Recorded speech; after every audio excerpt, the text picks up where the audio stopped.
بسم اللہ الرحمن الرحیم اللہم صلی علی محمد و آل محمد اللہم صلی علی محمد کما تحب و ترضی لہ۔ درود شریف کی فضیلت جتنی بھی بیان کی جائے کم ہے۔ ہم ہیں ہی نہیں اس قابل کہ درود پاک کے بارے میں بات کر سکتے ہیں، کچھ بتا سکتے ہیں۔ بس ہمیں تو پڑھنا ہے۔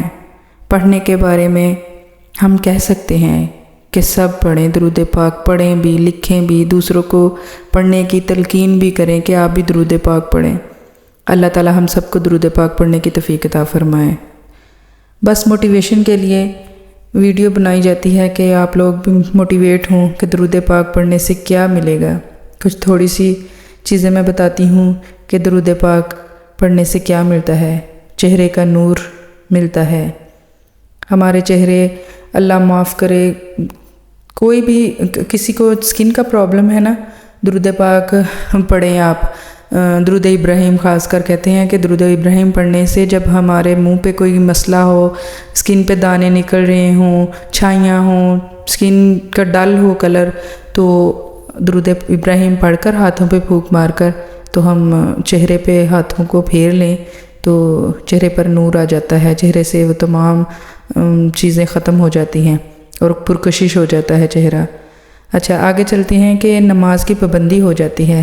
جن لوگوں کا نماز میں دل نہیں لگتا نا، وہ آزما کر دیکھیں کہ آپ کچھ دن درود پاک پڑھیں گے اور ساتھ کوشش کریں گے، یہ نہیں کہ صرف درود پاک پڑھا بیٹھے رہے پڑھتے رہے کہ خود ہی نماز ہو جائے گی۔ نہیں، اٹھیں، آپ وضو کریں، درود پاک پڑھیں، اور نماز جب اذان کا ٹائم ہو نماز پڑھیں، نماز پڑھ کے پھر وہاں بیٹھ کے تھوڑی دیر آپ درود پاک پڑھتے رہیں تو آپ کو عادت، آپ کی روٹین بن جائے گی کہ نماز چھوڑنے کو دل ہی نہیں کرے گا۔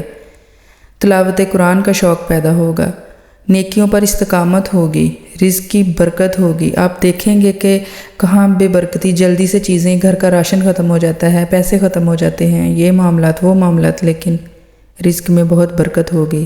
فتنوں سے حفاظت ہوگی، فتنوں سے ایسے کہ گھروں میں لڑائی جھگڑے ہو جاتے ہیں، کوئی ویسے حالات ایسے ملک میں خراب ہو جاتے ہیں۔ کچھ آپ آزما کر دیکھ لیں کہ اگر کچھ اس طرح کا معاملہ ہے نا، گھر میں کوئی مسئلہ بن رہا ہے، بچے لڑ رہے ہیں یا بڑے لڑ رہے ہیں یا کچھ، آپ درود پاک پڑھنا شروع کر دیں، تصور کریں کہ اللہ یہ لڑائی، یہ فتنہ، یہ مصیبت ختم ہو جائے، تو دیکھیے گا کتنی جلدی کہ وہ لڑائی ختم ہوتی ہے۔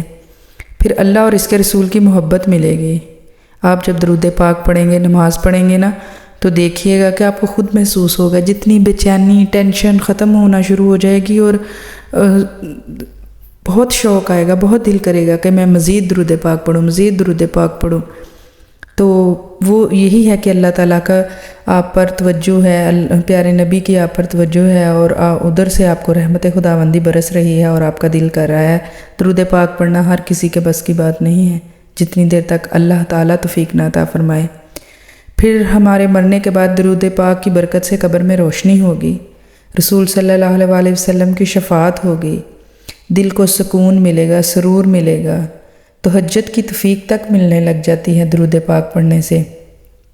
آپ کی کہاں آپ فجر میں لیٹ ہو جاتے ہیں، آنکھ نہیں کھلتی، آپ کی تہجد میں آنکھ کھلے گی، آپ بار بار اٹھ کے ٹائم دیکھیں گے کہ تہجد گزر تو نہیں گئی، گناہوں سے نفرت ہوگی، کچھ بھی اچھا نہیں لگے گا، آپ خود ہی گانے چھوڑ دیں گے سننا، آپ خود ہی ڈرامے دیکھنا چھوڑ دیں گے، فلمیں دیکھنا چھوڑ دیں گے، آپ کہیں گے کہ چھوڑو یہ فون کیوں آ گیا، یہ کسی کا میں درود پاک پڑھ رہی تھی، میرا درود پاک پورا ہو جائے، میں نے آج جو ٹارگٹ رکھا ہے وہ اتنا پورا ہو جائے۔ ٹی وی دیکھنے کو دل نہیں کرے گا، آپ حتیٰ کہ موبائل ہر ٹائم سکرول کرنے کی عادت ہوتی ہے نا، وہ چھوٹ جاتی ہے کہ چھوڑیں، کیا کرنا ہے دیکھ کے، فضول ٹائم ہی ضائع ہوگا۔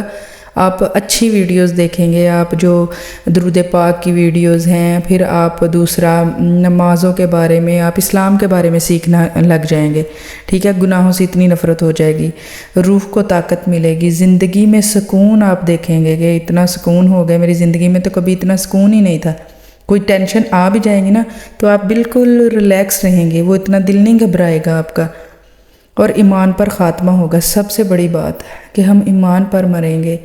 نزا کے وقت کہتے ہیں کہ حالت اتنی خراب ہوتی ہے کہ بندہ کچھ بھی کر جاتا ہے، کچھ بھی کہہ سکتا ہے، اس لیے تو کہتے ہیں کہ جب کوئی نزاع کا وقت ہو کسی پر تو اسے یہ نہیں کہیں کہ آپ کلمہ پڑھ لو، آپ درود پڑھ لو، آپ اس طرح نہیں کہتے ہیں کہ آپ خود سائڈوں پہ اونچی آواز میں پڑھنا شروع کر دیں۔ اگر آپ اسے کہیں گے تو کہیں وہ شدت تکلیف میں انکار نہ کر دے تو وہ پھر ایمان پر خاتمہ تو نہ ہوگا۔ اس لیے کہتے ہیں کہ سائڈوں پہ آپ کھڑے ہیں تو درود پاک یا پھر کلمہ آپ اونچی آواز میں پڑھنا شروع کر دے، ہو سکتا ہے وہ بھی پڑھ لے، لیکن اس کو نہیں کہیں، ٹھیک ہے؟ ایمان پر خاتمہ ہوگا، درجات کی بلندی ہوگی۔ اللہ جانتا ہے کہ درجات کی بلندی کیا ہے، کہ درجات ایک دفعہ درود پڑھنے سے کہتے ہیں 10 درجات بلند ہو جاتے ہیں، اور جب ہم دن میں اتنا درود پاک پڑھیں گے، اللہ ہمیں توفیق دے، تو پھر وہ کتنے درجات ہوں گے، اور ایک درجہ تو اللہ کو ہی پتہ ہے کہ ہمارا ایک درجہ کتنا بڑا اللہ ہمیں عطا فرمائے گا، ہم نہیں جانتے۔ جنت میں آقا کا قرب نصیب ہوگا، سبحان اللہ، کتنا خوبصورت وہ لمحات ہوں گے جب ہم آقا کے قریب ہوں گے، اور درود پاک پڑھنے والا قیامت کے دن سب سے زیادہ قریب پیارے آقا جان صلی اللہ علیہ وسلم کے پاس ہوگا۔ اللہ تعالیٰ ہم سب کو درود پاک پڑھنے کی توفیق عطا فرمائے، اللہ تعالیٰ ہم سب کا درود پاک پڑھنا قبول فرمائے، دوسروں کو ترغیب دینے کی توفیق عطا فرمائے۔ میری ویڈیوز کو ضرور دیکھا کریں، مجھے بہت شوق ہے درود پاک کے بارے میں بتانے کا، موٹیویٹ کرنے کا، اور اللہ تعالیٰ آپ سب کا درود پاک پڑھنا قبول فرمائے، توفیق عطا فرمائے، مجھے بھی درود پاک پڑھنے کی توفیق عطا فرمائے، اور میں ایسے ہی آپ لوگوں کو درود پاک کی ویڈیوز بھیجتی رہوں گی انشاءاللہ۔ آپ دیکھتے رہیے گا، میرے چینل کو ضرور سبسکرائب کیجیے گا۔ اللہ تعالیٰ آپ سب کو اپنے حفظ و امان میں رکھے، خوش اور آباد رکھے، گھروں میں سکون عطا فرمائے، اور اپنی موٹیویشن سٹوری جو پڑھتے ہیں، جن کو مشاہدات ہوتے ہیں، کمنٹ باکس میں آپ بتائیں، آپ کی مشاہدات کے بارے میں بھی ویڈیو ضرور اپلوڈ کروں گی۔ اللہ تعالیٰ آپ کو خوش اور آباد رکھے۔ اللہم صلی علی محمد و آل محمد، اللہم صلی علی محمد کما تحب و ترضی عنہ۔